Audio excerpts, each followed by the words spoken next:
મારું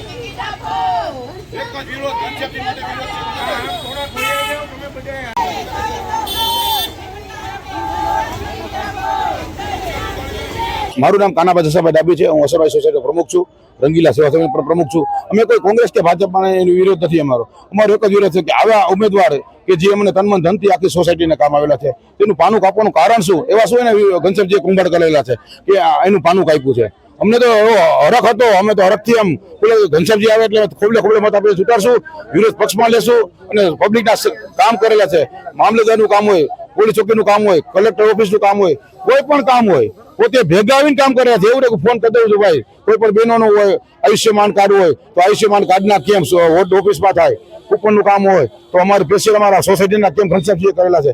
2015માં જ્યારે ચૂંટાણા હતા ત્યારે શૈલેષભાઈ રૂપાપરા હારેલા હતા, તો હારેલાની ટિકિટ આપેલી છે અને ઘનશ્યામજી ટિકિટ કેમ નથી આપેલું? અમારું એક જ માંગ છે, ઘનશ્યામજી જાડેજાની ટિકિટ કેમ આપ્યું?